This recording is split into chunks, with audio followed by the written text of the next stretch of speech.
All right. Welcome everybody to Out of Character. I'm your host, the Faulty GM, and I'm joined today by three beautiful men.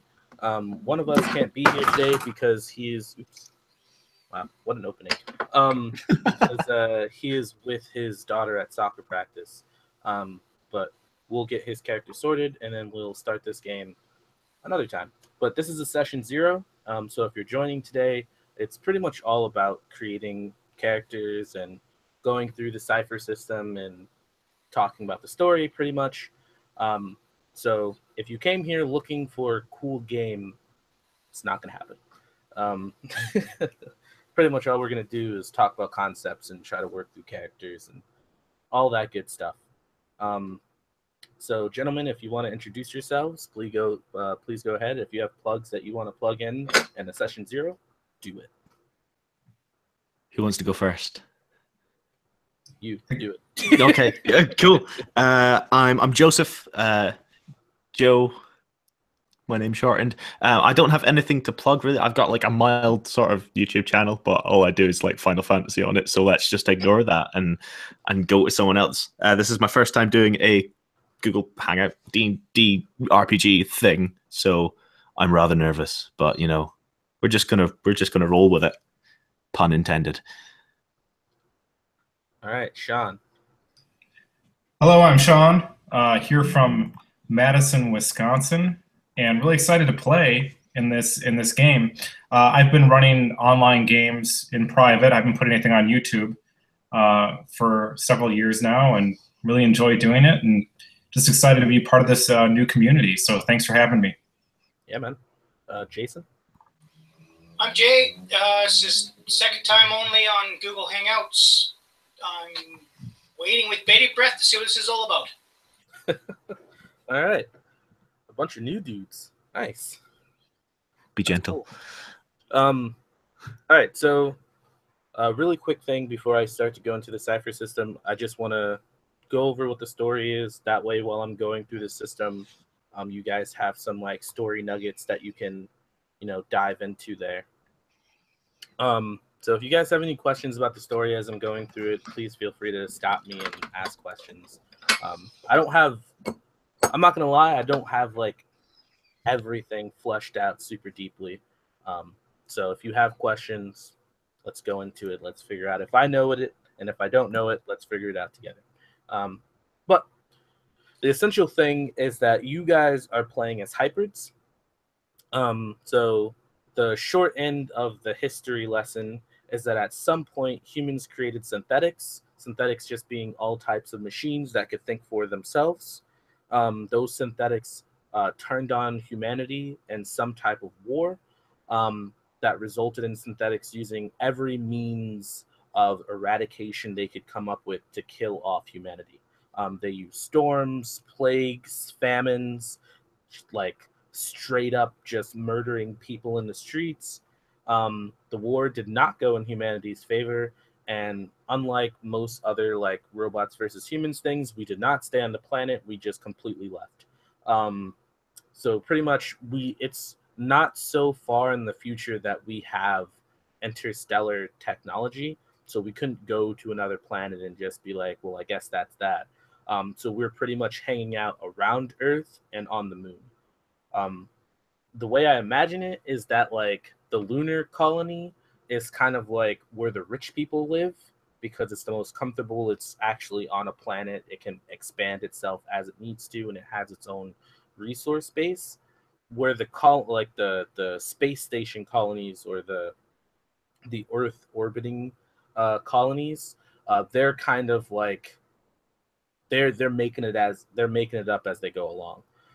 So most of those colonies are collections of satellites and other stations that have existed in Earth's orbit that have kind of been put together. There's not a lot of resources to go around. Food is scarce, oxygen is, not that great, so on and so forth. So life for humanity in general for the last few hundred years, if not longer, has just been survival. Just basic survival that has come to a very militaristic society where, there is like history so far has been so long eradicated that most people don't know what countries they've come from.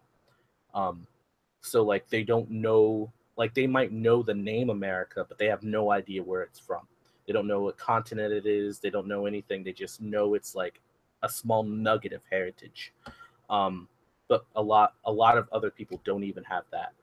Um, so it pretty much comes down to the idea that, and everyone has to put in their due in order to survive. So for you guys, it was being a hybrid. What hybrids are people that have gone through the process of using bioengineering to pretty much turn them into a superhuman, and then they have mixed in synthetic accelerators to push them beyond that. Um, Now, the process is really, really awful. Most people die from it. Not a lot of people live from it. And the resources it takes to make it happen makes it so it's not a constant thing that they can just keep cranking out. So when they can do it, there's literally an instant line of volunteers. They don't kidnap people. They don't go out and secretly abduct people. It's you have volunteered to do this, knowing there's a high chance you are going to die because it's not going to be successful. But you do it because you know it furthers the chance that humanity can live tomorrow. That's kind of like the mindset of humans at this point. After you complete the hybrid process, you become pretty much somebody who can go toe to toe with synthetics or with a single synthetic, pretty much. You are capable of fighting the best of the best robots hand to hand and come out victorious. But it's not enough to even the odds between humanity and synthetics. So what they did is they also created an exosuit that they call rigs. And rigs bond themselves with hybrids, with through the nervous system, through all of that, and it's an irreversible process that once you're bonded with a rig, you can never be unbonded from it. And this pushes you from someone that can go toe to toe with the best of the best robots to someone that could stand their ground against 10 or 20 of them. And a unit of these pretty much super soldiers could literally take down an army of these robots if they had the opportunity to. A planet of them might be asking a bit too much, but an army is something they can definitely do. So you guys are the elite of the elite of the elite, like the best of the best of the best. So much so, and because again, there's not a lot of resources, not a lot of people make it through this process. You get put in hybrid sleep as soon as you're successful. You pretty much just get put in hybrid sleep until they need you, and once they need you, they send you off to wherever you need to go. So it's pretty much you do this process. You go into hybrid sleep and you get woken up every time they need you. Has anybody ever seen Captain America: Winter Soldier? Yeah? No? Sorry. So pretty much in that movie, it's like Bucky Barnes has been alive for hundreds and hundreds of years. And the reason is because whenever they need him to go assassinate somebody, they wake him up from cryo sleep. And then they brainwash him and they put him back into cryo sleep. So they don't need to brainwash you guys, but that's pretty much what it is. You guys wake up, if you've been woken up, shit has hit the fan. They need real help. They're not sending you to go rescue some kittens. There's some life or death situations happening right now that only the best of the best can solve. So that's kind of your situation or who you people are. Rigs and hybrids are all unique. They're all use experimental processes. They all use one-time things that I used it on this guy and it worked. I don't know if it's going to work on this other guy, just because the human body is very different and they don't always have the exact same resources that the other people have. So all of you can have different abilities. All of you can have different ways of going about doing things. You're not all, I guess what I'm saying is that not all hybrids are cookie cutter, and not all rigs are cookie cutter. They're all very unique. Rigs specifically are categorized into 4 different categories or classes, but even then, there are so many unique rigs that don't fit into that. So I have like 3 ideas, like 3 things that you guys could work from if you want something to just start with, but you don't have to use that if you don't want to. If you have your own idea of what you want your character to be like, I know the system, I know a lot of the stuff pretty well enough that if you just tell me what you want, we can find it together and create your character that way. But yeah, so that's pretty much the story thing. I guess the only thing I didn't say about the story is that obviously you guys are woken up for a very specific mission, to go to the Earth to rescue the scientist that claims she's found a way to save humanity, but she's disappeared. Nobody's been able to contact her. You need to find her data. You need to find her. You need to get her back to the lunar station or whatever. The thing to note here is that no one has been back to the Earth since you've left, and no one was supposed to be like. There's supposed to be no humans on Earth. Any human left on Earth was considered to be dead. So the fact that she even contacted you, like contacted the lunar base and was like, "Look, I found a way to save humanity," was already enough to get their attention. The fact that she then disappeared and that you have to go rescue her is why they're getting you up, because no one can really go to Earth and get back. It's an automatic suicide mission because the Earth is literally filled with robots. So yeah, you guys are going to be going to Earth. You're going to be seeing things down there that no one has seen in hundreds of years. So I don't know if that affects your character building in any way, but I just thought I'd throw it out there, just so you have a clear understanding of like how people view the Earth. It's not like they're in direct communication. They don't have like Earth bases there.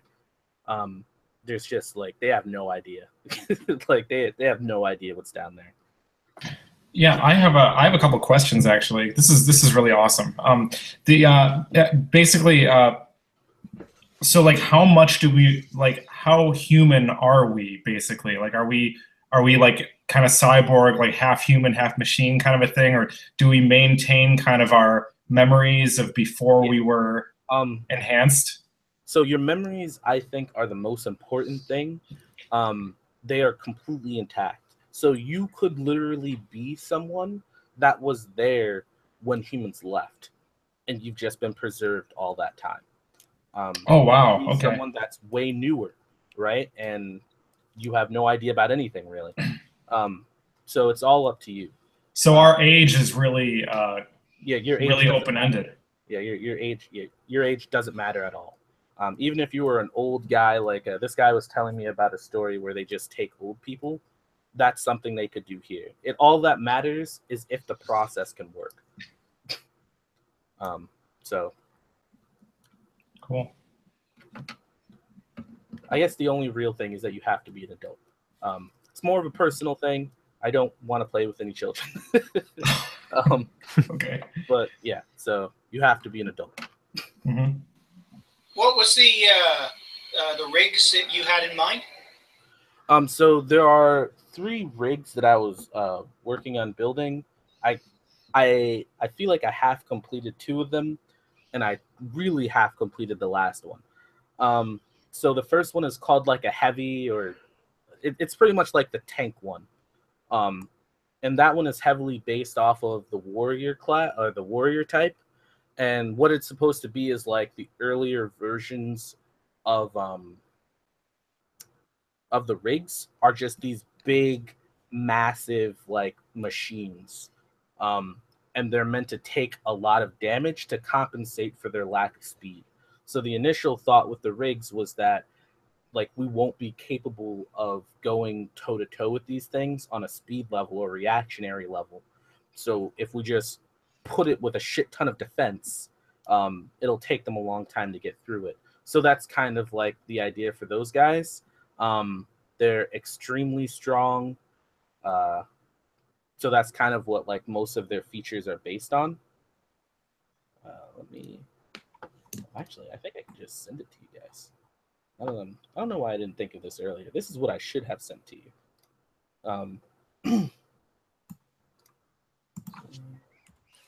Send it now. Yeah. I am. I just have to make it so that you guys can actually see it and it's not on like private. But yeah, I will send this to you guys over. Can I send it to you guys over the Google Hangouts? I think you might be able to. There you go. In the chat. You guys all see that? Yeah. All right, cool. So that's what I have so far. I've kind of mixed and matched the abilities. I've changed a few things with how their characters work. And if any of you guys are looking at the book for the warriors and the speakers and all that other stuff, just know that it's literally written in the rules that there are ways to change all of that. So if you have a very that's why I can't stress this enough with this system, that if you have a character that you like, if you have a character in mind and you want to make it, there's almost no limitations to it. We can literally make it happen because the system is just that flexible. But yeah, do you guys want me to go into a basic recap of how the system works? Yes, please. Okay. Yes, that'd be great. Cool. So the main thing, I assume everybody plays D&D since that's pretty much how we all know each other. The main thing, or the main difference and similarity between the two systems is that the Cypher system is also a D20 based system. You won't really need much more dice than that. Almost everything else is a flat number. For example, you don't roll dice for damage. It's just a flat number. So light weapons do 2 damage, medium weapons do 4 damage, heavy weapons do 6 damage. Just as if you hit somebody, you do whatever that damage is. There are things that can increase the damage or lower the damage, blah blah blah blah, based on abilities. But when you're playing in Dungeons and Dragons, the main way it works is that the GM sets the difficulty for whatever you're trying to do, right? From anywhere between like 0 to 1 billion, right? He sets whatever random number he wants, and then you roll and try to match or beat that number. And then once you finish rolling, you add your modifiers to it. Your modifiers are added to the dice, right? So if you're like a high-level rogue, you'll add like 14 to the dice, and you'll probably succeed on whatever you're trying to do. Unless the GM is a jerk and is like, well, it's a 30, you know. So that's how D&D works. The difference is that in the Cypher system, the GM chooses a number between 1 and 10, and whatever number he chooses is times by 3. For example, if I choose 1, the difficulty that you're trying to get higher than is a 3. If I choose a 9, if I choose a 5, the difficulty you're trying to get higher than is like a 15. Make sense? The other difference is that you as the player do not modify the dice that you roll. So once you roll the dice, that's it. That's the number. You don't add modify. So like you don't add like a +1 to the 12 that you roll to make it a 13. What you do is you modify the challenge rating itself. So let's say earlier I was using the example of trying to break open a door, right? There's this door, the door is jammed from the outside, and you're trying to push it open. And I say, okay, the challenge rating is a 3. It's, which makes it a 15. Sorry, a 9. Can't do math. Makes it a 9 to try to roll higher. Obviously, the person that has these are the ways that you can modify it. You can modify it through skills. Skills reduce the difficulty by 1. Assets reduce the difficulty by 1, and effort reduces the difficulty by 1. Skills are pretty self-explanatory. They're skills that your character have that directly relate to the task that you're trying to do. So in this case, let's say we had like a warrior type character who has some kind of strength skill that allows him to lift things up and put them down. He's using this to try to push the door open, right? He's like, I'm trying to push this door open. I'm really, really good at pushing doors open. So me as a GM goes, okay, cool, that counts. I moved that number from a 3 to a 2, right? So now he has to roll higher than a 6 instead of a 9. Somebody else besides him goes, I also have a crowbar. Here, use this crowbar. That crowbar becomes an asset. The asset is like a temporary benefit that you get for having something that helps you out. So that asset moves that from a 2 to a 1. Now, before I explain effort, it's important that I go into the pools that you have, just because effort pulls from those pools. So as a character, you have 3 different pools. You have a might pool, a intelligence pool, and you have a speed pool. Sorry, I almost forgot the last one. So a might pool, an intelligence pool, and a speed pool. Each of them have a certain amount of number. The warrior, for example, has 10, like just starting out, has 10 in his might pool, 10 in his speed pool, and 8 in his intelligence pool. You can spend points from those pools to do a lot of different things. Warriors typically use things from the might pool to do like melee attacks, to do more damage or do different effects. Adepts use points from the intellect pool to do like magic attacks or like mental attacks or things like that. Pretty much, if there's an ability, they'll typically spend it from there. What those points are supposed to represent is like the endurance of that aspect of your character. So when you're spending points from your might pool, right, you're reducing, like you're spending endurance pretty much. There's only so many times your character can do something from his might pool. When you take damage also goes directly to the pools. So if you take damage from a mental attack, it will attack your intelligence pool. If you take damage, like if you get poisoned and that slows you down, it'll affect your speed pool. If you get shot, that'll directly affect your might pool. Once one of your pools has dropped to 0, you start to take you go down on the damage track. The damage track has 4 different phases to it. It has the first one, which is not actually on the track, but I like to put it in there anyway. And that's when you're perfectly fine. That's when all of your pools have at least 1 in them. Once one of them hits 0, you go down to the next one, which is you're not doing that great. Then once another one goes down to 0, you go down to the second to last one, which is you're pretty much dying. And then once your third one drops to 0, you're dead. So your might pool is typically the first one that has to be filtered out. If you take physical damage and your might pool is at 0, you start to take it to your speed. Once your speed is at 0, you start to take it to your intellect. Once your intellect is at 0, you're pretty much dead. But that's how your pools work. Does that make sense? Any questions on that? Cool. So the reason I had to explain the pools is because your edge costs 3 the first time from a specific pool. So for example, in this example,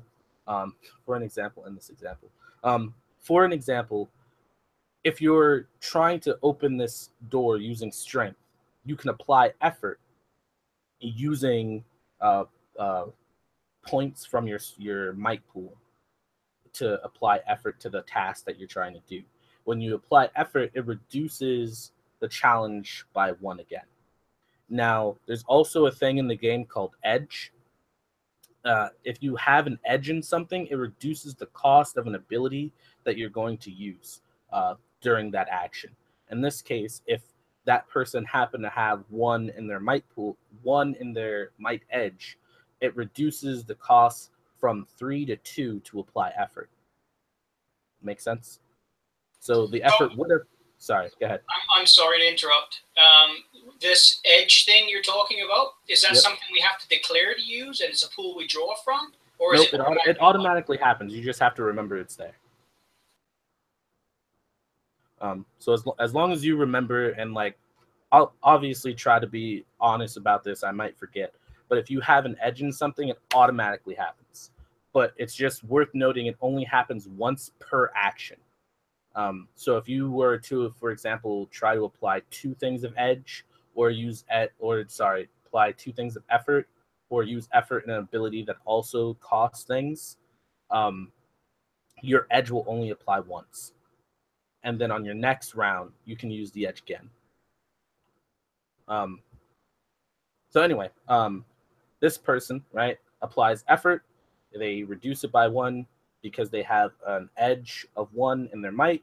So they apply effort, and it moves it from that 1 to a 0. Now they don't have to roll. So now they broke open this door without having to roll anything.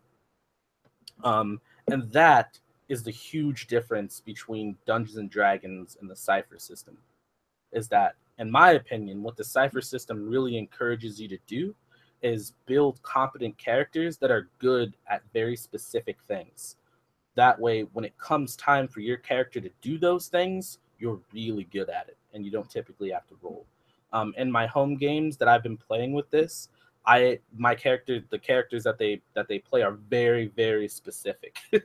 Like, one character is amazing at piloting. Nobody will pilot something because they know she won't have to roll to do things. So they'll just specifically be like, there's the ship. You get in the ship. We will shoot things out of the ship while you pilot us out of here. We have another character that's literally can't do anything else but kill people. But when it comes time to combat, he literally kills everyone. Like, everyone dies. He doesn't have to roll for defense typically because he's just that good at it. Like, people are shooting at him and he's doing backflips all over the place, not taking any hits, while his teammates are like, oh my God.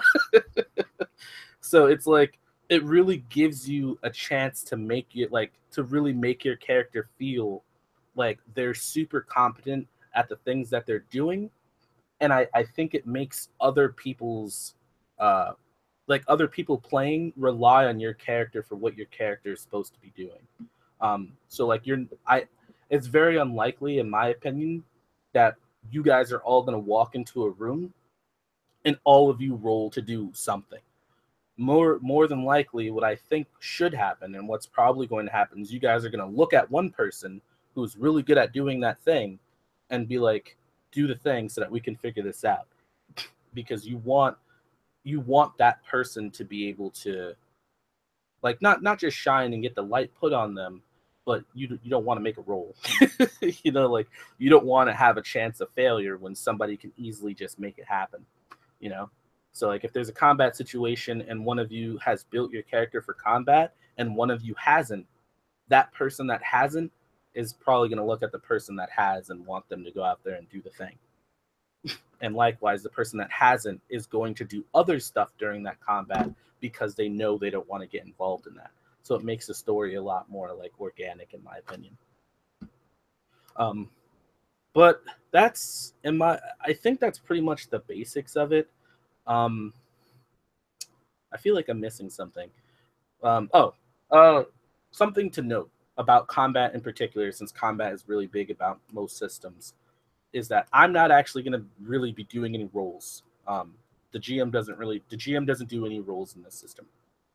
So, for example, you guys will roll when you're shooting at somebody, and if you roll and you get higher than whatever their challenge is, you hit them, and then you will roll if they shoot back at you. And if you get higher than what their challenge thing is, they don't hit you. It's that simple. So I'm not going to be rolling to hit you. You're going to be rolling to dodge the things that are shooting at you. But the fun for me comes in the form of GM intrusions. Like I was telling Joseph here, you guys are really going to hate it. GM intrusions are amazing. Have any of you guys played Fate before? The Fate core system? No? Okay. So pretty much in this system, a GM intrusion is, let's say the guy was trying to open the door, right? And he starts banging on it. And he's like, cool, I got it down to 0.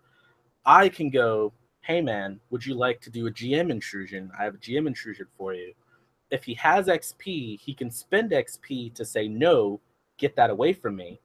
Or he can take an XP, like gain an XP, and I can go forward with my GM intrusion. I'm not sure if this is how the system is meant to be, but this is how I get the most fun. I'm not going to tell you what the intrusion is first. I'm just going to tell you that I have an intrusion for you, and you have to decide whether or not you want to take the risk to take it or not. I don't know if that's how the system is supposed to work, but I found that to be the most enjoyable. Typically what will happen is I'm not a big fan of like making anybody look like a fool or making like characters look stupid. I want you guys always to be competent. So if I do a GM intrusion that purposely makes you fail, it won't really be like your fault that it failed. For example, I did an intrusion on I did an intrusion last week on one of my players. They were in this cool car chase scene. And he tried to copy the guy that's really good at killing people and shooting a guy through the window to like kill him while he's driving after him. And he failed on it. So I was like, okay, I'm going to do a GM intrusion. And he's like, all right, I'll take it. So I'm like, okay, the GM intrusion is that you actually succeed. You hit that guy and you just kill him straight dead, but he falls on the wheel and the car spins and turns into the other truck that all your other companions are on, and that car flips over, and it's awful. It's just a mess. And he's like, oh shit. So it's like stuff like that, where it's like and it's cool it's cool for me because like I would never have written that into like the script of the story or whatever, you know. But because that happened, and it came to me like, oh, this would be such a cool thing if this happened, I was able to like inject that in there. So GM intrusions to me are just like a mechanical way for GMs to be like, how can I make this more personable to like my players and really add that bit of drama to it. So that's obviously something that's not in Dungeons and Dragons, but can easily be put into D&D if you wanted to like just take that and snip it in there. Oh, okay.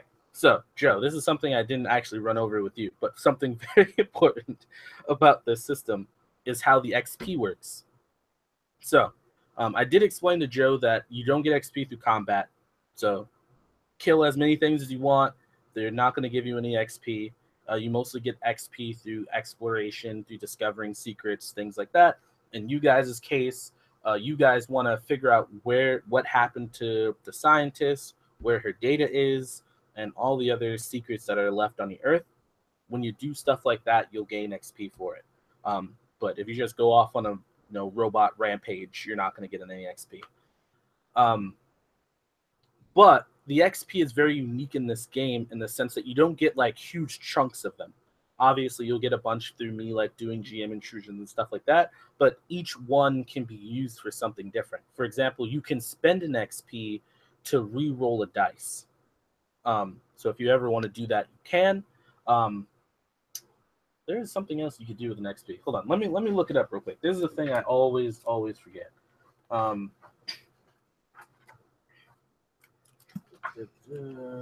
glad you're actually taking a moment to like look something up because I'm just furiously taking down notes. So good, man. I imagine we'll learn a lot about the system too, given just like the first session, or first session will certainly help to solidify things. But it's definitely like a less crunchy system than like D&D is, which is what I've played most of. It seems like it.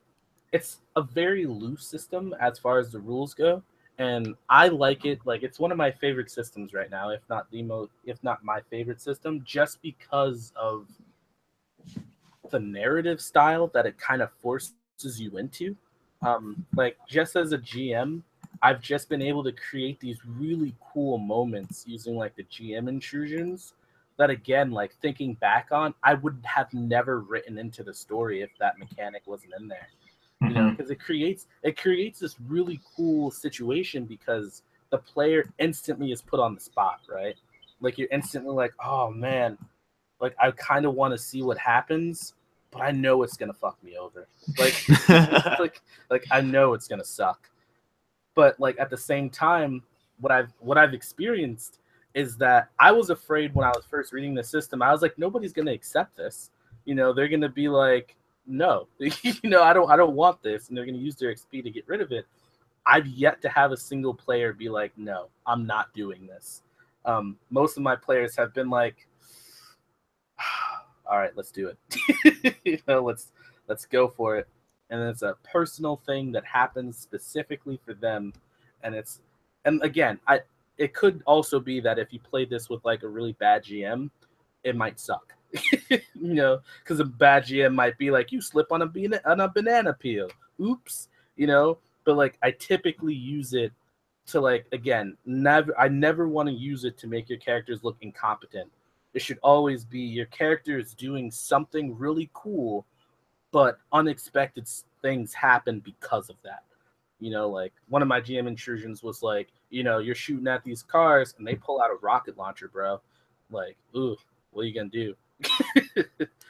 So it's like, it's never like, I'm never gonna, just so you guys know ahead of time, I'm never gonna use it to make your character look like an idiot. I'm never gonna use it to shame you or something like that. I'm always going to use it to like add a bit of drama into it, but it's always going to probably be like making the situation worse. So just, heads up, that's typically my style as far as GM intrusions go.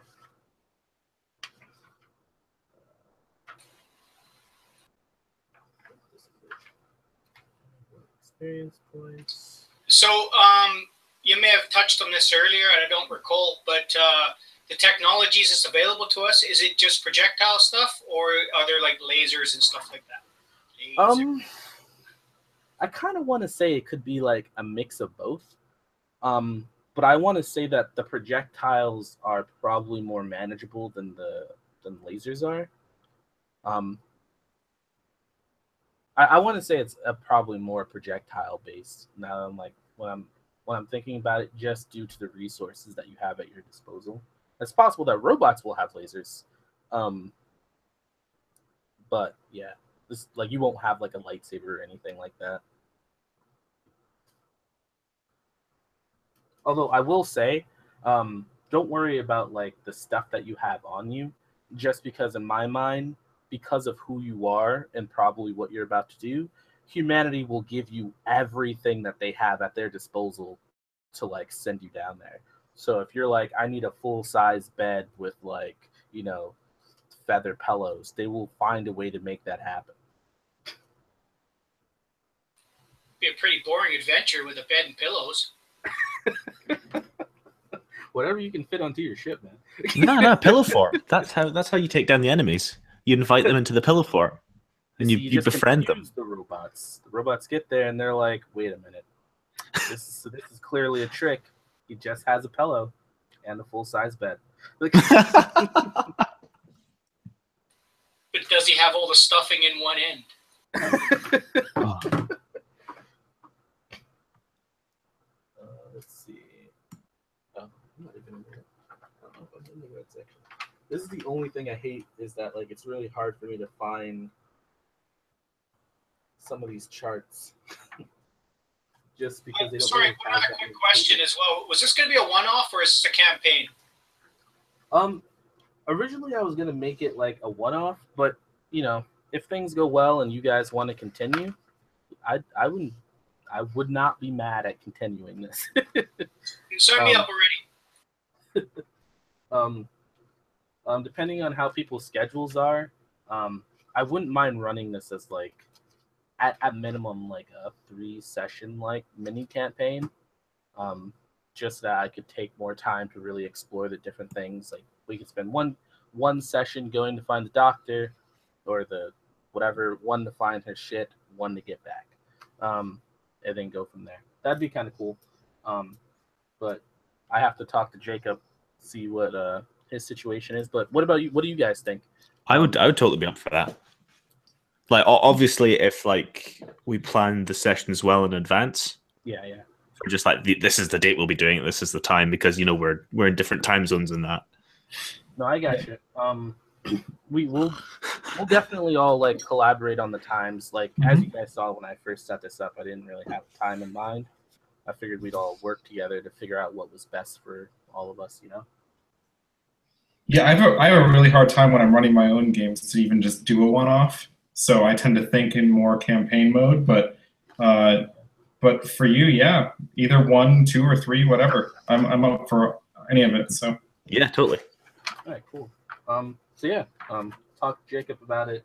See if we can do at least 3 of them, and go from there. Ugh, I can't find a single thing in this. I am so bad at looking at the stupid thing.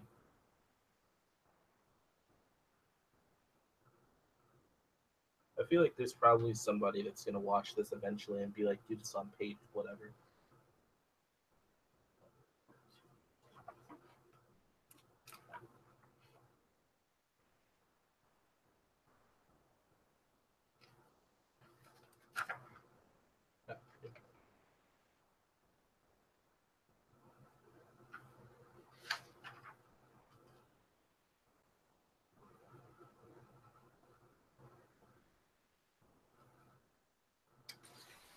All right, just so there's something happening while you're looking for whatever it is you're looking for.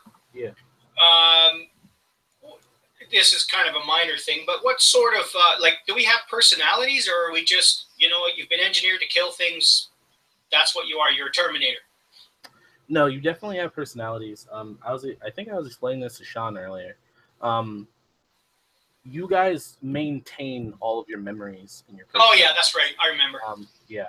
Your experience, like in my mind, the thing that makes the synthetics that the humans really would have learned from this is that the thing that makes the synthetics really dangerous is not just that they're like Terminators pretty much, but it's that when you kill one of them, that information is relayed to the rest of the synthetics, and they all learn from that experience, so that you're never going to kill another one that way again. So keeping who you are as a person is really important, and they made sure that that is what happened. You maintained all your memories, all your skills. I'll pass this question on to you guys. I was thinking about maybe making some kind of like matrix that is put into each of you guys, like a Historia matrix that combines all the knowledge of like pretty much dead people, people that have fought in the war. They have found a way to like get that knowledge and put it into the machine that you have. Like maybe that's what your rigs are. Your rigs have all the information of like dead humans. So like when a human dies, they take their knowledge, they put it in there, regardless of how stupid they think that person is. They just put it in there, and your rigs store all that knowledge, so that when you're in a situation, you're fighting this robot, and this robot has killed this person in this way, it creates an algorithm based on all the knowledge of all the people before you. Something I was dabbling with. I didn't know if it really made sense, but what do you guys think? I think that sounds really cool. It's like some sort of like, I'm basing it on the cloud, but like a cloud-based storage system that these rigs can tap into would be really, really cool. Would it be like an automatic thing, or would it be like the character's like, okay, I don't know what's going on, let me see if I can find something that would help? I think I would want it to be like a character ability that you guys all have, that like you could tap into this thing to try to find information. I don't know. Again, I haven't really put much thought into it. It's something where I was like, robots kind of have this thing where they can relay information. So if humans are really trying to like this is, in my mind, this is humanity where they have taken the locks off of morality, right? Like they're clearly committing these like things that we would never do on humans today. But because they're in such terrible situations, they're just like, we got to do what we got to do to survive. So if humanity went so far as to take the brains of dead humans and extract all that information and somehow put them into rigs, would they be an ability that you guys can use by spending maybe even though you guys are hybrids and to the point, it still drains you mentally to tap into that cloud, right? Yeah, you could use like points from whatever pool would be associated with like your mental faculties. Yeah. To be like, it will take a point to sort of figure something out using like the archive system. And like like you will learn how to do this. You'll learn how to like basically achieve the goal you're trying to achieve in this instance, but you will lose a point of whatever stat it is. I think that sounds cool. What do the rest of you guys think? Yeah, and I mean, I would assume, as with anything else, it would have a sort of challenge rating associated with it, right? So certain things that might be as simple as like an automatic Google search, like that kind of thing, but something that might require a little bit more application, right? Like it's not that I'm just trying to find out, who invented the wheel, but I'm trying to find out, how to build one myself, or something like that. You know what I mean? So that might be a little more difficult task or something. It could be like like a bomb's about to go off, and it's like is it the red wire, is it the blue wire, and we're like, we don't know, so we tap into the the archivey stuff and be like, this is how to dismantle an atomic bomb, sort of jazz, and that would reduce the difficulty of it. That's how I sort of imagine it being, how it would work. No, it's definitely interesting. It's definitely something where like I'm curious on how to make the cost something that would make it like appropriate, such a cool idea. What are the current costs I love of the idea system? of it being like a cloud, like Yeah. an archive of like dead people's memories that you can. It's quite morbid, but really cool at the same time. I know, it's so dope. It's like dark side. It's totally up my alley. I love that idea. What are the current costs in the system like? So like the current cost in the system, I think the most for like a first level character is like 2 or 3, from like your mental thing. My real question is like, I guess it doesn't really matter, right? I'm wondering if it kind of goes against like the spirit of being able to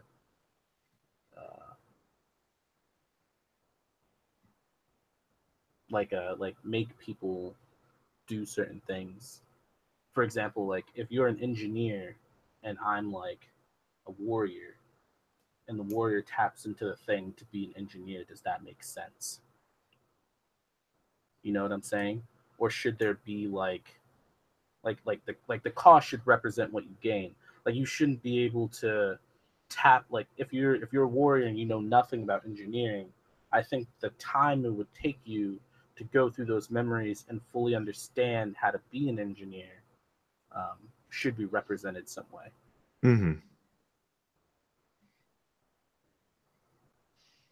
Because it feels like it should be, if you're doing something that goes against the grain of the character, it should be mentally or physically taxing or something like that.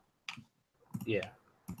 I don't know. I'll definitely think on that one. But I have found the page I've been looking for. Yeah, that's awesome. Tap into the Google.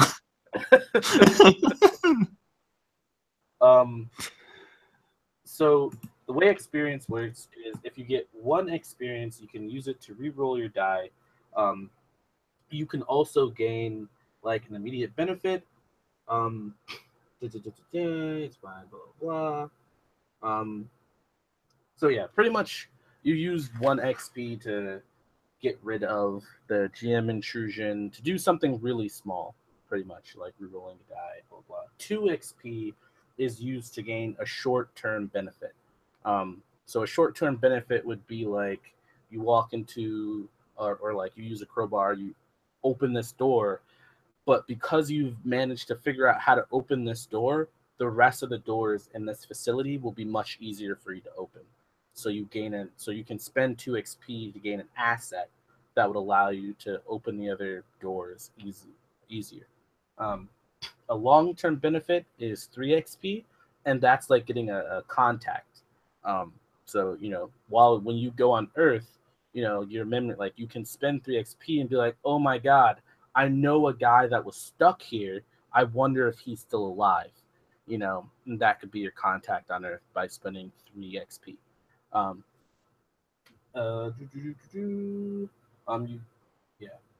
You can also get a house with XP and things like that. You can, let's see, you can gain familiarity with a task. You get a title, wealth, an artifact, and for 4 XP, you gain character advancement. So the way character advancement works is it's pretty much like the level up system, but it takes 16 XP to level up completely. So imagine like in D&D, you could buy parts of your leveling process. So like you could buy parts of your level 2 without being level 2. You know what I'm saying? So the character advancement works in 4 different ways. You can pretty much spend 4 XP, then you choose which character advancement you want. The first one is increasing your capabilities. So you gain 4 points to whatever stat pool you want. You could split them up as you see fit. You could add 1 to each one and then add 1 to another, so on and so forth. The other one is adding a 1 to another edge to an edge pool. So if that, for example, with our example, that guy who's trying to bust down the door, once he levels up, he can add 1 to his might edge, and now he'll have 2 in his might edge. You can also increase your effort score. So right now, all of you only get 1 effort. You can only apply 1 level of effort at a time. If you increase that, you'll be able to apply 2 levels of effort at a time. You can also train in 1 skill of your choice, other than attacks and defense. So when you train in a skill that you're already trained in, you become specialized in that skill. When you're specialized in that skill, it reduces the thing by 2 instead of by 1. You can also do other things. So you can reduce the cost of wearing armor, which none of you are going to have to worry about. I've kind of come to the conclusion that your rigs are armor in themselves. So I've kind of like, if you guys see in those things, there is no like wearing armor thing because I've taken all of that out. Because it just doesn't make any sense. Or you can add 2 to your recovery rolls. So whenever you roll to make a recovery roll, you'll always have an additional 2. Recovery rolls are how you get points back into your pool. The first one takes like a few seconds. The second one takes a few minutes, and then so on and so on. It takes longer each time you do a recovery roll. And that's it. That's how you spend experience. So once you do 4 character advancements, you level up, and you get different things based on leveling up. Leveling up gives you more special abilities, so on and so forth. And that's it. Cool. So are we actually making characters today? Yes. Awesome. So if you level up, if you get like that 16 XP to like sort of like fully level up, can you still use that XP to, you know, do the long-term benefits, short-term benefits, or are those gone? Those are gone. Okay, dokes. Because that would mean technically you would level down, wouldn't it? Yep. If you sort of, yeah. Well, you don't level down. It just XP is kind of like currency, pretty much. Yeah. And you don't really have like. All I would say is don't hoard your XP, because I guarantee you I'm going to be doing a lot of GM intrusions, so you'll get a lot of it. Yeah. So if you get it and you feel like you want to do a reroll, do it.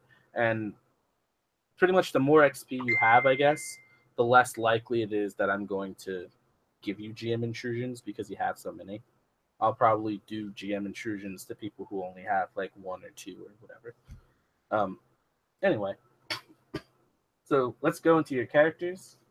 So did anybody like any of the things that you saw on the types that I put out there, with the heavy, the infiltrator, or the glitch? I really like the glitch one. I really like the sound of it. I know you were saying that you wanted your character to be able to like teleport around. So what we could do is we could replace one of those abilities with the it's kind of like a far step ability. Yeah, it would essentially be that.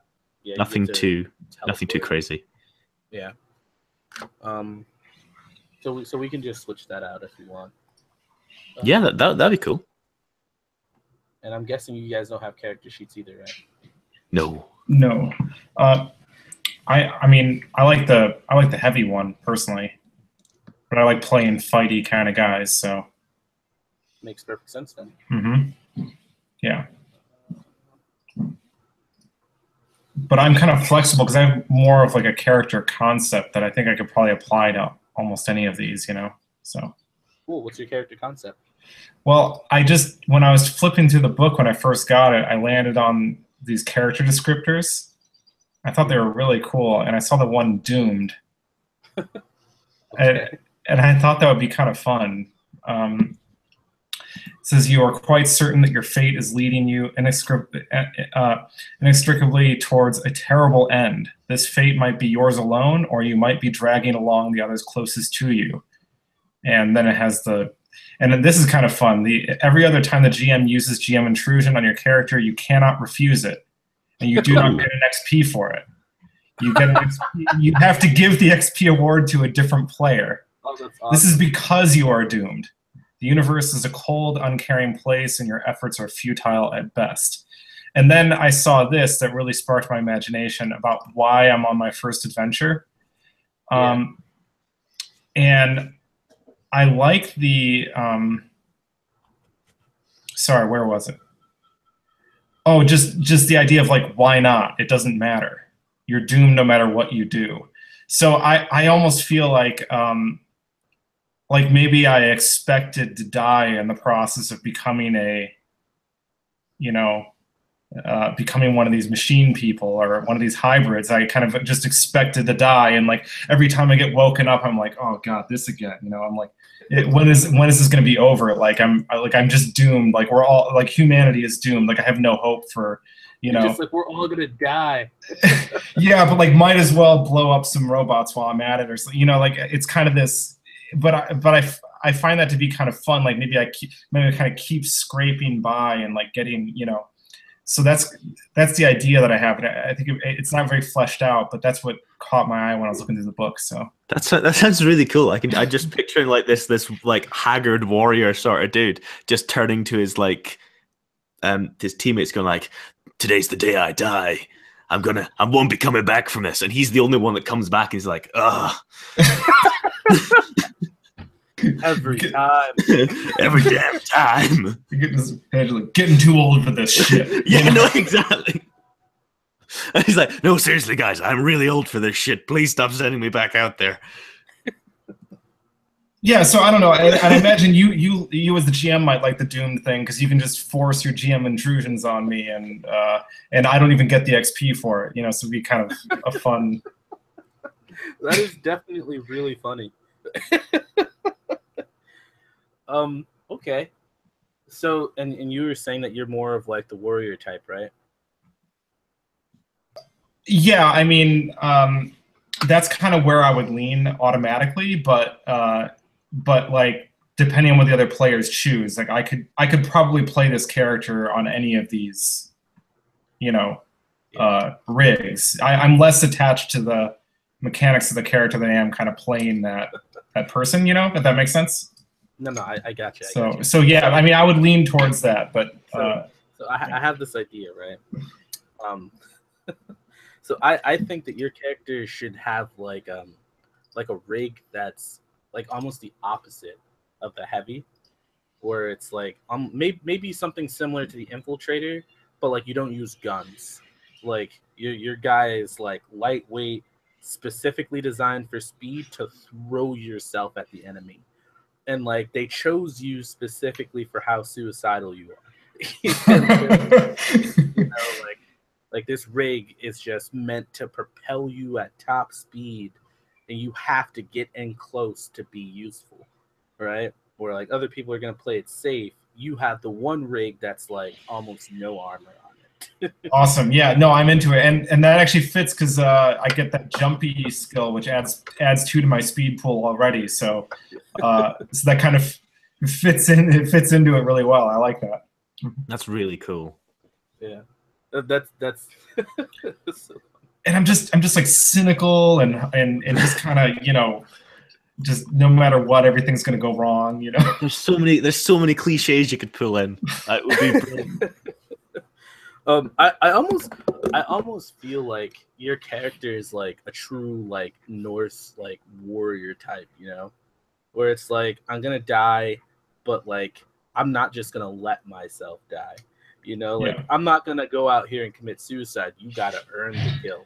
Like, yeah, I don't have the idea that I'm suicidal. I have the idea that literally fate is working against me. Like, no matter what, no matter how good things might seem now, I know that what's coming up ahead is way worse. You know, it's just and even my short-term things prove that to be true again and again and again, you know, with bad luck upon bad luck. But somehow I've made it this long, you know? That's such a funny idea. I kind of want your character to be like old to the point where like you managed to get rescued and taken up to space, even though you were serious, like you believed you were about to die, and they rescued you somehow. And then you get up to the space station, and they're like, "Hey, we're taking people that want to be turned into hybrids," and you're like, "You know what? I'll be a test, and hopefully somebody learns from my death." Yeah, like better ones. Like I'll donate my organs to this experiment, you know? And they're like, "Wow, man, you're a success," and you're like, "Wow, all right." And they're like, "So now we have this rig, you know, just letting you know you passed first test, but you know you're probably not going to live to the second one." You're like, "You know what? This is what it was. You know, this is I knew it. You know, here I am. I'm so lucky." And then I get thrown back into Death's Door. All right, and you survive that. And they're like, "Nice, man. Now we're gonna put you in hibernation, and when we need you, we'll call you back." And you're like, "God damn." Well, at least I get to sleep for a little bit, you know. And they wake you up, and they're like, "Hey, good news. We could save humanity somehow." And you're like, "Oh, nice. Yeah, but you have to go down to an entire planet of robots to do it." And you're like, "God damn it." Yep. I'm into it. Oh man, I love that concept. Great. I know, Joe, you were talking about being like you really latched onto the glitch idea. Yeah, I really like the glitch idea, but I was looking through the descriptors as well, and I'm like, oh, mechanical, yeah, that quite fits. Or like tongue-tied, that quite fits, because I imagine he's like surrounded by technology. He just doesn't know how to speak to people. And then I saw the one that was clumsy, and I think that's brilliant for this mechanic guy to just be so clumsy with everything. I love that you guys are picking the negative one. Oh, but it's so much more fun to do. Like, what's clumsy say? Graceless and awkward. You were told that you'd grow out of it, but you never did. You often drop things, trip over your own feet, or knock things or people over. Some people get frustrated by this quality, but you find it funny and even a little bit charming. You get a you get a -2 to your speed pool, a +2 to your might pool. You are inelegant, meaning you have a certain lovable charm. You're trained in all pleasant social interactions when you express a lighthearted, self-deprecating manner. Dumb luck. The GM can introduce a GM intrusion on you based on your clumsiness without awarding you any XP, as if you had rolled a 1 on a D20 roll.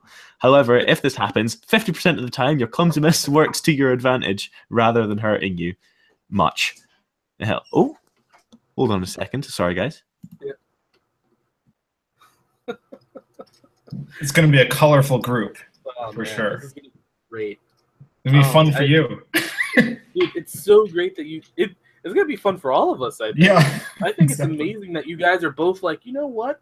That seems like this will make my character pretty bad. Like, I want to do that. I don't know if you guys saw, but I did post up the link to the character sheets. They're form fillable, so you can just fill them out and just send them to me. Sorry about that. It's all good, man. Yeah, sorry, I missed what you're saying because I was just saying how funny it is that you guys are picking all these negative ones for your characters. No, I love having just like a cool character concept, but something just brings them down about it. Like my most recent character for a D&D game is he's got his regular Bond trait flaw, that sort of thing, but I've made him scared of the dark, scared of heights, and scared of like, enclosed spaces, which is like, three of the main staples in a D&D game. Yeah. Heights, the dark, and caves. I think in my like just going off of the clumsy thing, in one of my last sessions, a player rolled a 1. And like he's like trying to dodge these like acid spit from these bugs, and like he's in this room with like all these control consoles. So I make him back up and hit his like arm on one of the switches that sends the entire building into lockdown. And like all the players are like freaking out, and they're like, "Dude, what the fuck, man?" And like then he immediately rolls a 20. So I'm like, you back up and you hit another button that takes the building out of lockdown and turns on the security turrets, and they just start shooting everything. And he's like, "You're welcome." Like, I'm looking more at the clumsy one, and it says, you have the difficulty of any task that involves balance, grace, or hand-to-eye coordination is increased by 1 step. And there's like 4 initial links to the starting adventure, and the first one is you were in the right place at the right time. But I like to think this guy would have been in the wrong place at the wrong time. He like was just queuing up for something, and it just so happened to be. I thought this was the line for the soda fountain, and now just like he's carted off and like that's this exosuit. He's like, "Oh, well, I'm not getting my soda today." I would love to believe that your character is awkward enough to not say no. Like, no, he wouldn't. He wouldn't. He've just been like they're just like, you're in line for the robots, and you're like, "Oh shit, I am in line for the robots." Shit. It'd be like, the big sort of like the general dude who's got his massive exoskeleton thing, and he's just like, "Thank you for your help, soldier," and he's just like, "Oh no, I shouldn't be here." I've made a huge mistake. I made a huge mistake, but it's like he's too far in now to say, "You know what? I made a mistake here." It's like I just got to go with it. Yeah, let's just roll with it, man. Jason, you still there? Yep, I'm having a chuckle in the background here. All very funny stuff. Given we've got one of each, I guess I'll be an infiltrator, just so we can try out these rigs that you rigged up. And I kind of like the brash descriptor. Nice. So, I think I'll go with that. Cool. All right. Do you guys have any ideas what you want to do for your focuses? I haven't actually had a look at the focuses yet, because I've only just like looked at the descriptors. I'll quickly try and scroll and find it. They're a doozy. I can tell you what page they start on. Yeah, what page would it be? Are these the things like stealth? 92. Huh? Say that again. Sean, you're on mute. I just said, never mind. You answered my question. Yeah, there's just like so many of them. Like, I feel like the focuses are my favorite part of the system, just because of like how crazy they are. I take it we have to restrict to the science fiction themed ones. No, you can pick whatever you want. It just, again, you just have to make it make sense. I love these because it's just like, like is idolized by millions or interprets the law, and there's just murders. My favorite one is doesn't do anything. Like, doesn't do much. I'll be right back, guys. I just got to go deal with my dogs. Hold on a second. Okay. Okay, man. Oh, these are brilliant. Yeah, these are really great. Never see that. I just like that murders. Straight and simple. Yeah. I was just looking at that's pretty funny. There's also a battles robots in there. I don't know if you guys saw that. Battles robots, builds Yep. robots. Pretty on the nose for you guys. Calculates the incalculable.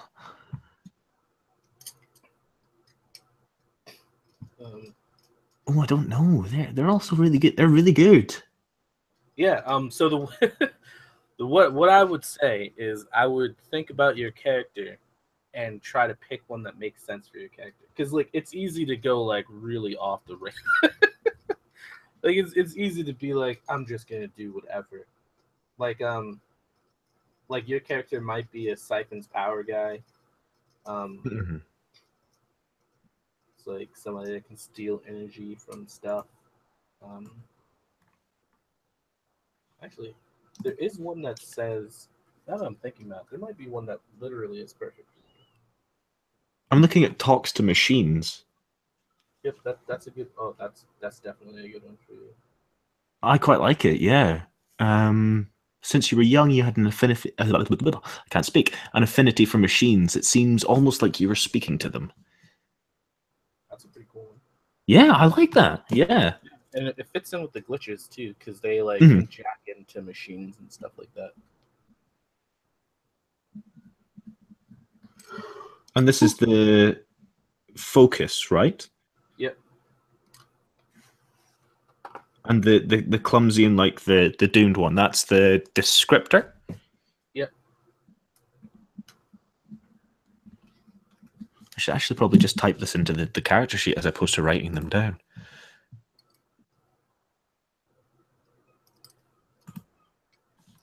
Yeah. The one that I was if you want to take a look at this one too, just throwing it out there, is that there's one called Exist Partially Out of Phase, and the first thing allows you to walk through walls. Ooh. Because you were talking earlier about being able to like glitch through things and stuff. What was it called again? It's called Exist Partially Out of Phase. Exist partially.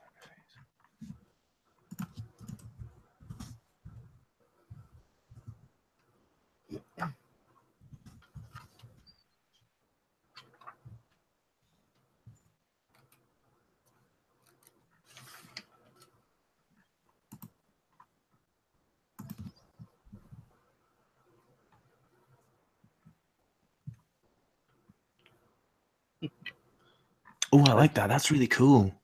Like I almost imagine like you're like, because it's so experimental, they were trying to like almost make like an experimental infiltrator thing where you could walk through objects, but like the thing malfunctions now.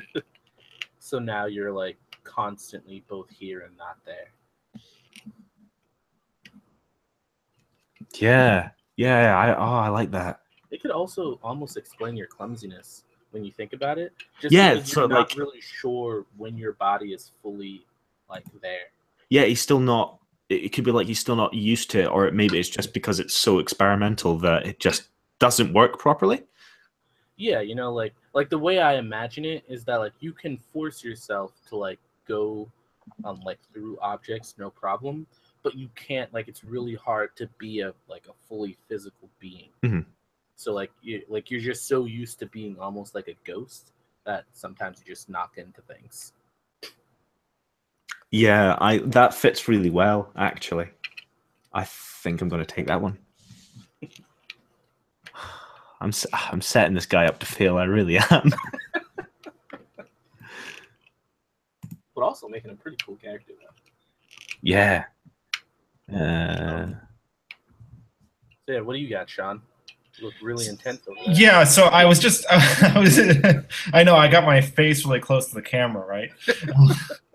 Is this better? Yeah, okay. No, so a little bit closer, a little bit closer. So I'm the infiltrator rig, right? Is that what we decided on? Oh yeah, like a modified version of that. Modified of that, cool. What I was thinking of, what do you guys think of this? The Fight's Dirty one stuck out to me.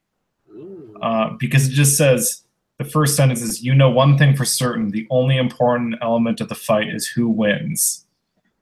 How, why, these questions are inconsequential. So I don't know, I think it kind of fits, but I hadn't really looked through that many yet, so that sort of still ties into your idea of the character being doomed, essentially. Yeah, like Because- once Because bad thing he's like going into the fight with the mentality of someone's coming out of this alive, someone's coming out dead. It definitely I feel like it definitely goes with your what is it? Like your grizzled character kind of thing. Like old Yeah. and grizzled, you're just like, look, man, I don't fight fair. Like Yeah. I go into this thing just looking to kill you. And if you're good enough that you can kill me, then so be it. Then by all means, kill me. Well, and the thing is too, you should know that in the little margin there it says that with the GM can what do you call it? GM intrusion, right? You can basically jump in and make my dirty tactics backfire on me occasionally too. Oh, cool. So if I'm fighting dirty, then you know. So yeah, I mean that kind of sticks out to me. I kind of like that actually, and it shows something about my attitude, right? It definitely And does. probably a lack of some moral integrity too. I think there was one that I thought would be interesting. I'm going to find it. Looks for trouble. That could also be you. Oh yeah, but I don't know. I'm kind of like, Look, man, if you are set on this, just do it. no, I'm almost the looks for trouble. I think I might not be going in that direction. I almost feel like I wouldn't be looking for trouble. You Like can it sort kind of of twist like it. it kind of finds me, you know. Yeah, you can sort of take the looking for trouble, but sort of twist it so it would be like trouble will find me. Yeah.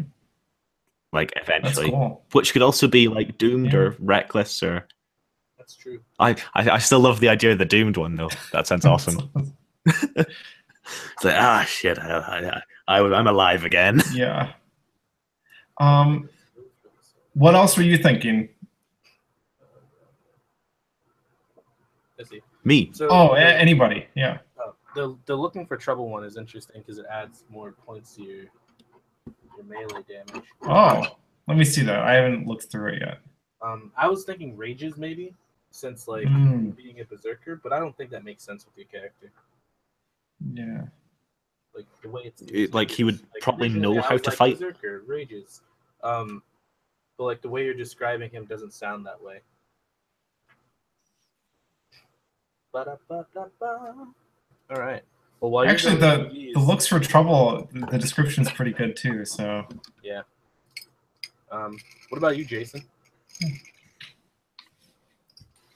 I was just reading through Fights with Panache might be good. Nice. I don't actually think I'm familiar with that one. Which one is that? Hang on. It's right here. Can you tell me what page it's on? Hang on. Fights with Panache on page 126. You know the style is at least as important as substance? Last paragraph. Yeah, I see it. Defeating foes is secondary to looking good while doing it. Kind of goes with the brash, right? I'm just now imagining Zap Brannigan. Yeah, exactly. Don't worry, kid. I look good. With your attack, you add stylish moves, entertaining quips, or a certain something that entertains or impresses others. Choose any number of creatures within a short range you can see. Each of them gains a +1 bonus to their next die roll. Oh my god. Your fighting is so colorful that it inspires everybody else around you. That's amazing. I'm gonna need some of those good vibes. Oh, Lord Flashheart, yes. Oh, that's brilliant, Jason. Wow. My God, I suppose I am.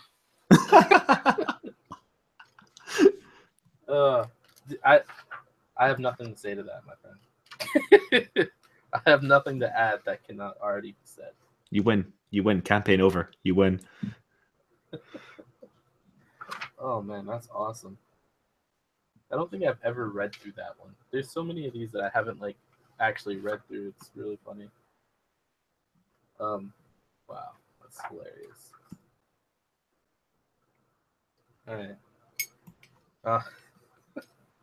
Is there any other ones that you were looking at, or are you just like that's the one? Well, it's funny because I was listening to everybody with these great backstories and all this inspirato, and I was feeling a little bit like deflated because I didn't have any. But as this is going along, I'm thinking, you know what? He's a failed ad executive who got dragged into the army when humanity fell.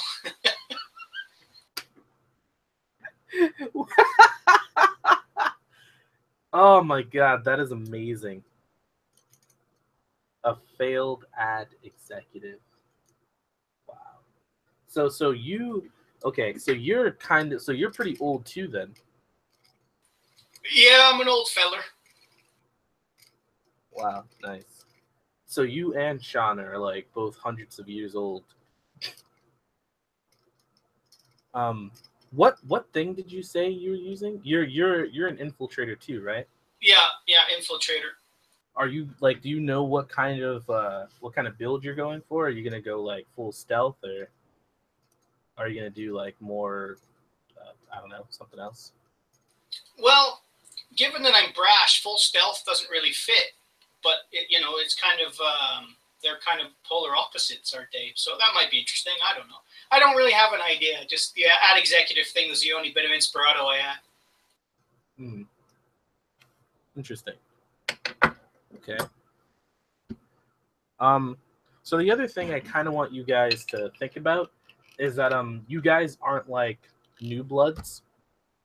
So the idea I had, like I kind of posted, is that you guys are kind of, I want to say, the most battle tested of the hybrids.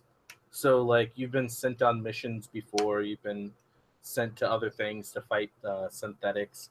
It also could be that you all have experience fighting the robots from being on Earth, and that's what makes you more valuable than the other hybrids. It could be any of those real things, but like they pretty much, you guys are very competent in what you're doing. Like they're not choosing you because they're like, oh, we have nobody else to choose. They do have like hundreds of hybrids, but specifically they chose you guys. And I would like you guys to kind of come up with a reason of why you would be valuable enough that they would specifically choose you. Like there needs to be a reason why you guys are so good that they're like, it needs to be these guys. These guys have the highest rate of success to go down there and complete this mission.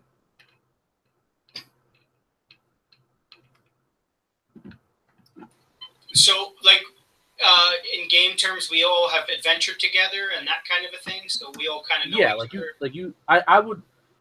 I'm not necessarily a fan of the tavern story. So I would like it to be that you guys have met well before the first mission. So you guys don't have to worry about trying to establish a relationship. This is supposed to be like you guys are a unit. You know who's good at doing what. You're very effective working together as a team. But again, as individuals and as a unit, you have proven to be like, good. Has humanity made contact on other planets or anything like that? Or is it just we're on the moon and the satellites? Yep, just that. Like there is the occasional like skirmish. Number one, there's the occasional skirmish between humans because humans are just that way. But more than that, there is the occasional skirmish with synthetics who try to destroy the satellites. I'll throw this out there then. How about this? X amount of decades, centuries ago, there was one of these skirmishes broke out on a very old satellite called Skylab. And this was one of our early missions as a team together, and it was deemed never coming back, kind of a lost causing, and we went and we were very successful and rescued the core group of scientists or whatever that were on that satellite. So we have some renown. Mm. What do you guys think? I really like that idea of it being a mission that we weren't supposed to come back from, and we succeeded. Yeah, I think that's good. I mean, maybe also this can be tied into the same story, but maybe the idea that there's something special about us. I don't know where I'm going with this, but there's something special about us as a weapon itself. Like maybe like the three of us were, I don't know about designed together, but maybe we were. Maybe there's something that we can do specifically, the three of us together, that like kind of like a Captain Planet kind of thing. You know, it's like our powers combined, we can do this. Remember the Matrix thing we were talking about earlier? Mm. Right? A valuable tool for a mission like this. We were the first hybrids to be fitted with that specific software. So we have the most experience with it. Okay. What do you guys think about this? Not only were you the first ones to be fitted with it, but you're the only ones to ever be successful using it. Hello, sorry about that. Just had to grab another mug of keep me up juice. It's all right, man. So we were talking. So what I was going through and we're discussing is that you guys are very special in the sense that they have chosen you guys for a reason. You guys are battle tested. They didn't just put you in robot suits and then put you to sleep. You've proven yourselves to be useful and competent soldiers. You all know each other because you have worked in a unit and have shown that you work well in a unit together. Jason's idea is that you guys went to a satellite station that was taken over by something and rescued civilians there. And it was supposed to be a suicide mission that absolutely nobody expected you to walk away from. But you pulled it off. And not only did you pull it off, but you rescued civilians that no one thought were going to be alive. In my mind, it was pretty much like, go there, take out the insurgents. You know, we don't expect you to make it out, but we can't allow this station to be taken over. And you guys not only went in there, cleaned out the insurgents, you also rescued the civilians. But the other thing that Jason was going into was the reason that you guys as a whole are very unique is that the matrix that we were talking about works with you guys. He was saying that it was that you guys are the first ones to use it, and I was saying that you're the only ones that can use it. An interesting point maybe is that let's tie it into the satellite, right? Maybe that satellite is where the cloud was stored at, right? And you guys were the first ones that they put it on, and they were planning on putting it on other people. But you guys were, you guys went in there, tried to rescue the people, but the person who did the designs that knew how to put it in other people, very comic booky, they're dead. They're gone. So nobody knows how to infiltrate or not infiltrate, but put that matrix into other people. So for now, you're the only ones that have that matrix because the person that knows how to put the matrix into others is dead. Wow, that's awesome. Yeah, I was thinking it would have been like either something that the surviving, like pockets of humanity would have. Be like, this is how we get information from one bit to another. Like from the moon to like the different satellite stations. But like that sounds so much cooler. Like whether or not it was deliberate that we were the only ones to get that, or if it was just like an accidental side effect of our clearing the satellite station. Mm. It could have been like, our exosuits just downloaded it essentially.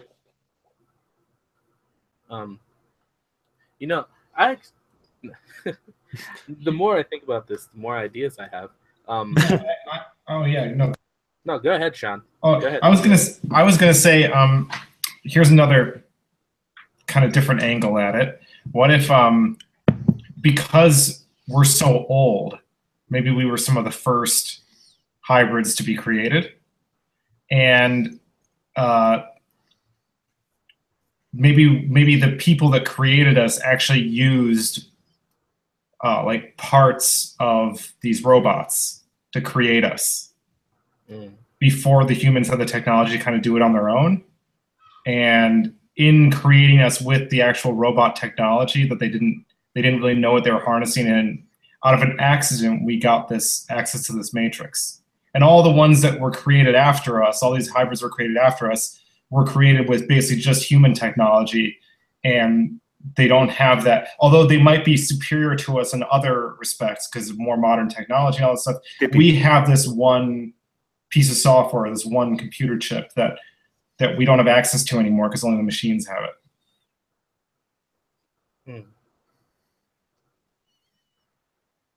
What do you guys think? That'd be really cool. Like, yeah, as you're saying, Sean, like the later models would be more reliable. You know, like in my case, glitching out and not working correctly. But like ours would be just like a little bit, like I'm sort of thinking maybe power level wise, they'd just be that little bit superior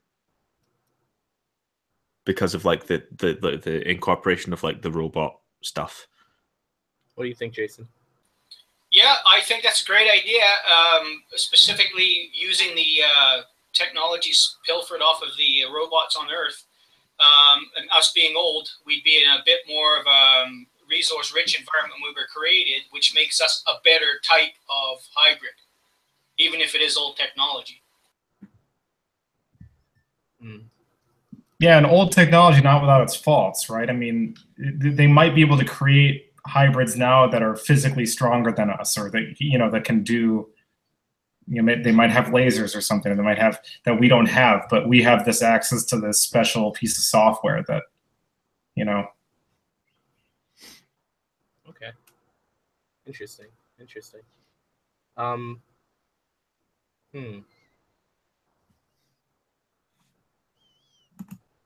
So one of the ideas that I had brewing around, and I'm trying to figure out a way to like connect it, if it's even worth connecting, is if you guys weren't even supposed to go there, right? Like if you guys happened to be stationed there, like that's where they kept you in hibernation, and then like shit hit the fan, like maybe like synthetics took over like that station.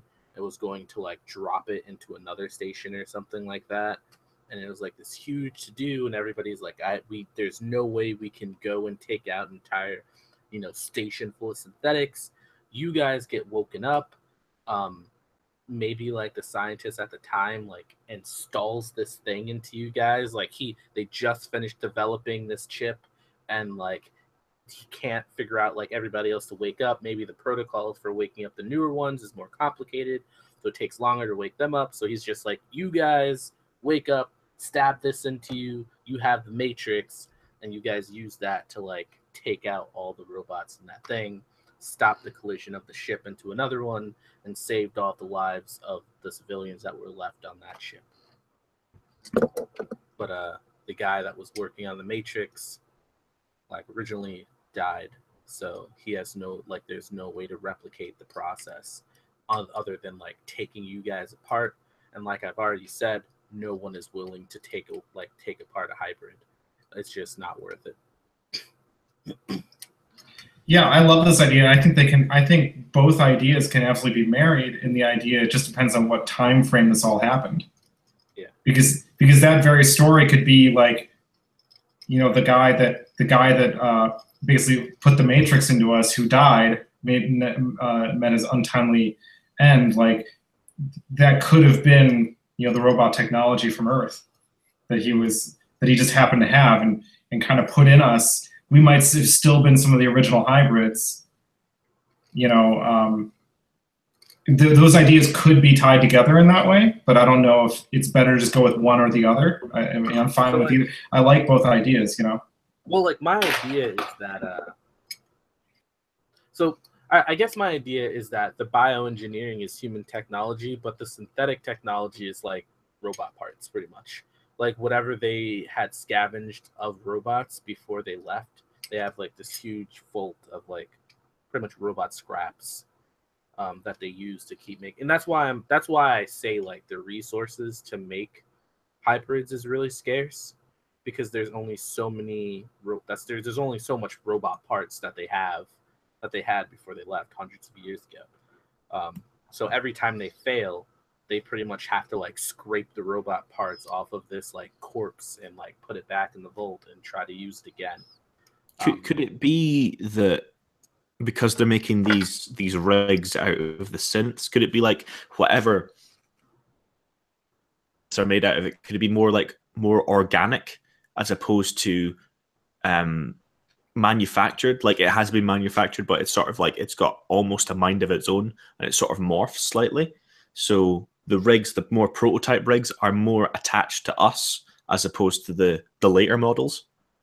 Could it be something like that, maybe? I mean, again, like I was telling you guys, well, so this is just like in my mind, the way it looked was that like all the rigs and all the hybrids are kind of, none of them are cookie cutter, you know? So it's not like the process of creating new has gotten better over time to the point where like they're just all sleek, you know, Mustang vehicles. They're all fucked up. You know, they're all just like like again, you're dealing with like I almost want to say like alien technology, because of how quickly in my mind like if an AI took over and was producing itself, like producing more models, I feel like it would get to the point where the technology that they would using would dwarf ours, you know? So we're messing with like synthetic technology that we don't fully understand yet and trying to shove it into people, you know, to make them better people. But we have no idea, like, and that's why like some of you will have like crazy powers. It's why like it's part of the reason why like Joe's character is like half phased out of existence, right? Because they just shoved this thing into him and was like, I don't know, we'll see how this works. You know, like hopefully this goes well, you know, and like he can walk through walls and they're like, good enough. You know, like I don't know, like, and that's why they can't repeat the process, right? Because they have no idea what they did that makes him do the thing that he's doing.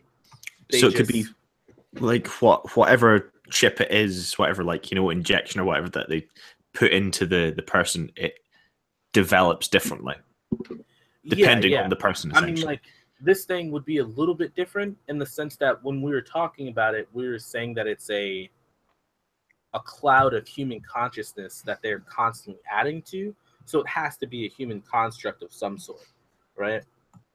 Because like they're adding to the human nexus cloud thing, like the human archive of information, and the chip, like pretty much the way that the idea that I'm thinking of why it's so like unique to you guys is because even though we have this cloud-based thing, in order, like there needs to be a process by which the human mind can interact with that much knowledge without like exploding.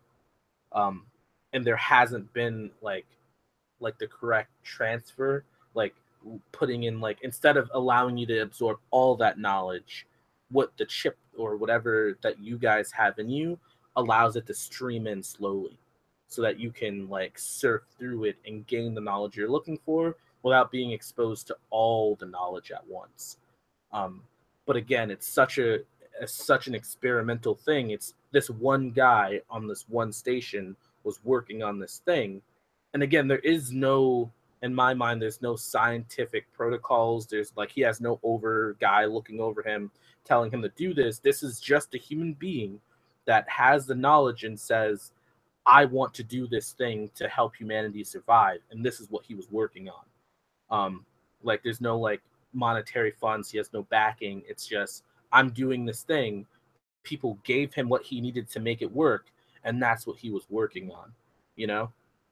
So once he's dead, there's no like, like there's no backup for it. It's like, shit. You know, this guy's dead. Dr. Victor?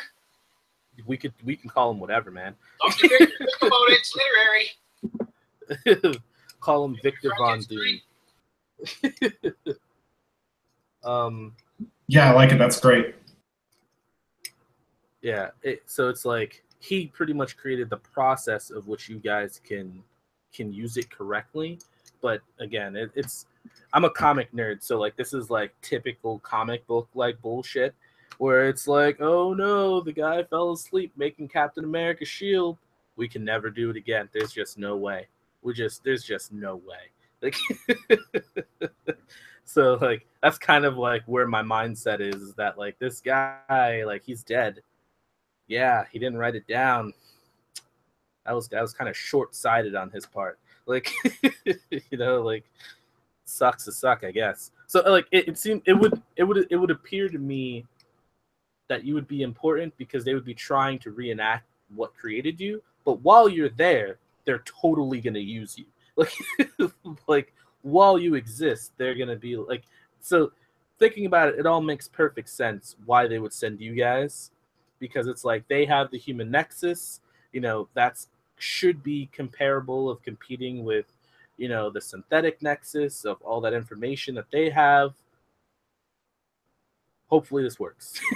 You know, like, and I guess it also like raises the stakes of why they would take you guys, because if they lose you, they lose the only connection to the human nexus, right? So it's like whatever this mission is clearly that big of a deal, where it's like it's worth losing the human nexus if we can take back the Earth. I like that. I think that's really cool.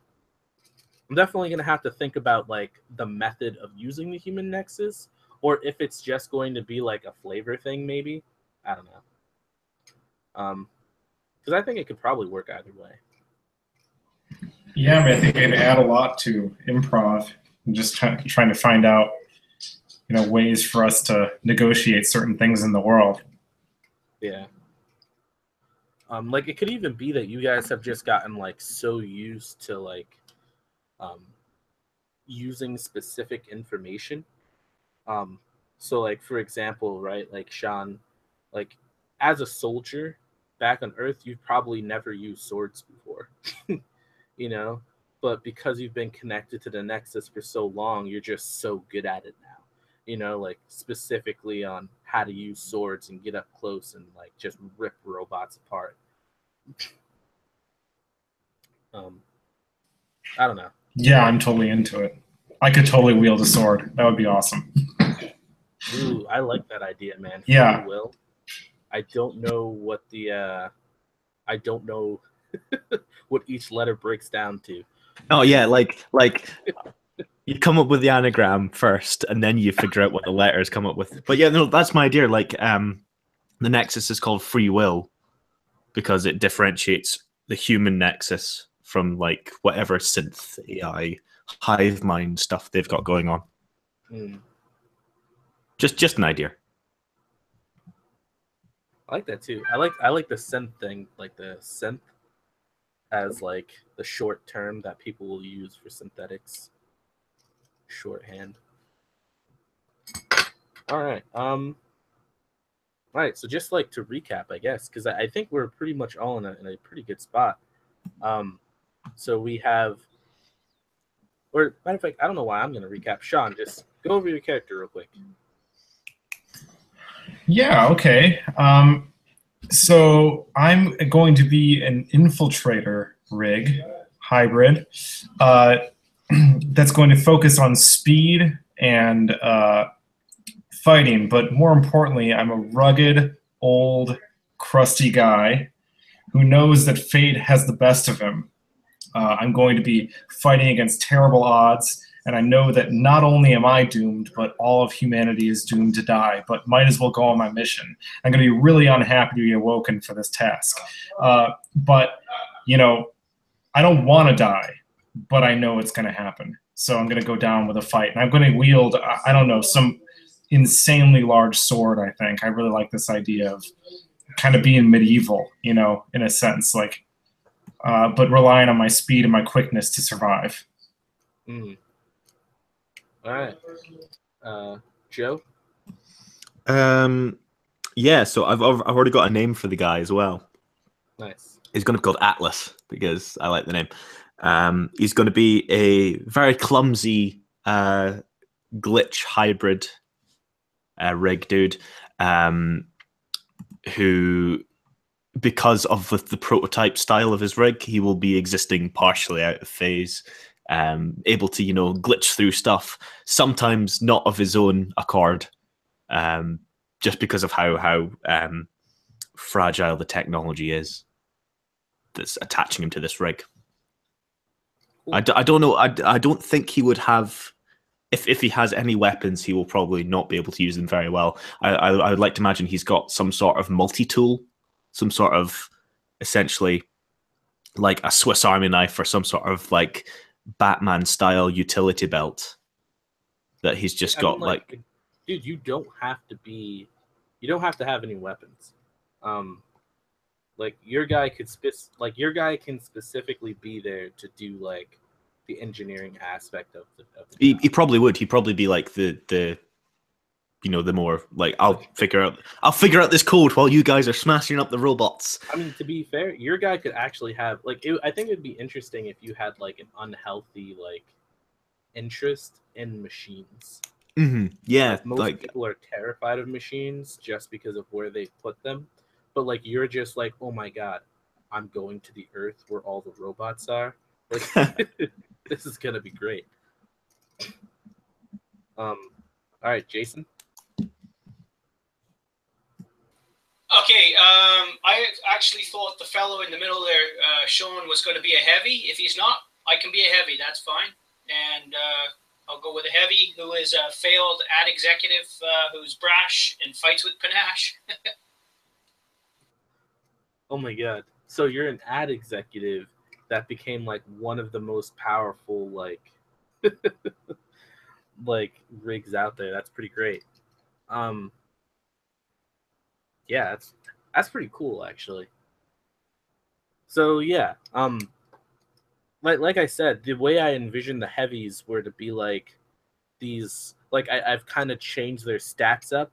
Like you can see that in the warrior stats, they get 10, 10, and 8. So they get 10 in their might, 10 in their speed, and 8 in their intellect.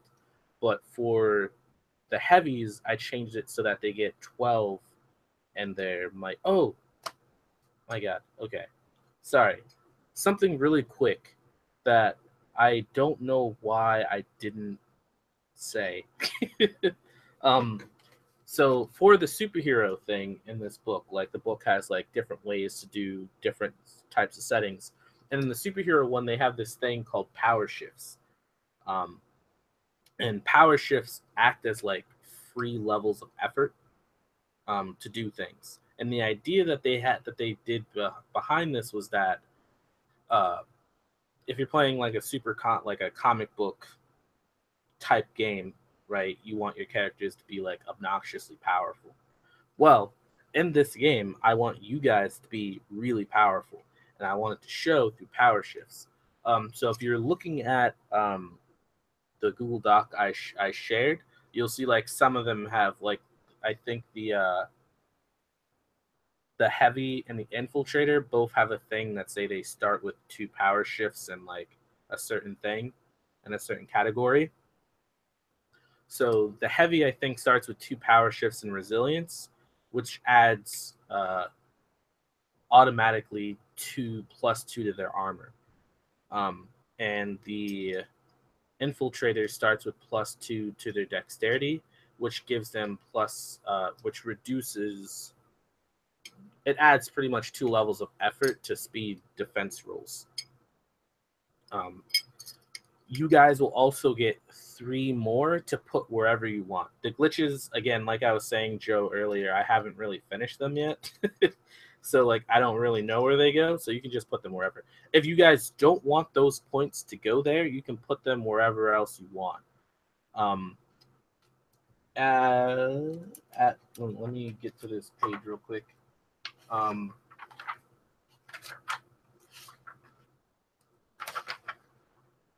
So on page 270 on the book, you'll find that there's like a list of the list of the things, a list of categories that you can put your power shifts into. And again, the idea to me is that your power shifts are representing like the accelerators and things that are in your body that really allow you to do stuff that regular humans can't do. Because you guys have power shifts, it'll be really easy for you guys to do stuff beyond like 7, right? Like 7, which is impossible for normal humans to do, like humans that are not skilled at the thing to do, you guys will easily be able to do. And things at 10 that are impossible can become possible.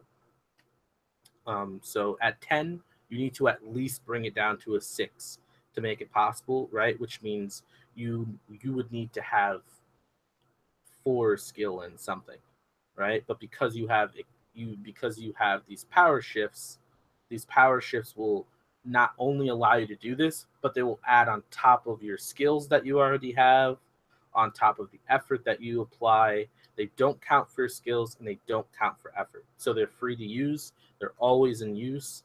It's just your characters, again, these really powerful people fighting a really obnoxious, overwhelming amount of force. Best of the best. I didn't say that before, but so yeah, I think we all pretty much have our character concepts done. Sorry, Jason, I think I cut you off midway. So you continue with your thing, because you were saying that you are going to be a heavy.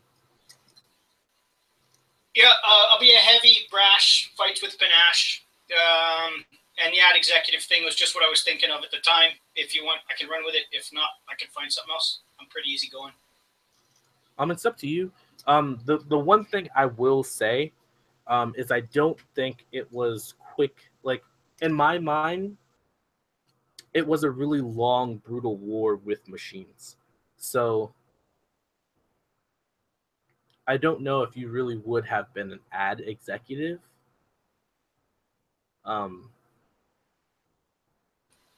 It's all good. Ex-soldier, man. It's a fallback. It's always good. Ex-Marine, whatever. It's all good. It could have been like an ad executive, and then when the war started to go into like war propaganda sort of stuff, and then that would have slowly emerged into like inspirational speeches and stuff. And it could be maybe not, he wasn't on like the front lines, but maybe that sort of thing. You could try and riff with that. No, that makes sense. Not like, again, I'm not trying to pull away your concept or anything, man. I'm just like what I'm pretty much saying is kind of like what Joe is implying here is a way to add it into the thing, right? So if your character was like somebody who pretty much what I think you're getting at is you're a character who wasn't really experienced in combat and was more like, and I could be getting the complete wrong thing here, but it sounds like you're talking about a character who was an ad executive because he was like kind of not used to combat, doing all the things, being out in public, doing public speaking, like doing showcasing, entertaining, and then was forced to become a soldier and so on and so forth. Am I getting that right? Sure, that's bang on. All right. So yeah, man. Why don't you think on it, right? Like figure out how, like, so just keep in mind that, like, in my mind, the war with the robots should have gone on for a decent amount of time to the point where humanity was forced to leave. So it wouldn't have been like instantaneous and then they left. It was more like they've been trying, like they attempted to fight the robots for some length of time, and then developed the means to escape because they knew they couldn't win. So at that point, the war against the robots was more survival in the sense to push them out, keep them away from the ships, and then when the ships are ready, to leave. So wherever you think your character fits in on that, we can like go into it later. But yeah, we will close it in here for now. If anybody wants to let's have everybody say a quick goodbye before everybody sees you again next time. Again, I'm the Faulty GM. This has been Out of Character. Let's start with Sean. Great to be here. Thanks for having me. Looking forward to the first session. All right, Joe. Yeah, this has been a really cool character gen sesh, and I can't wait for actually getting stuck in. Cool. Jason? Yeah, what those guys said. All right, guys. It's been real. See ya. See ya.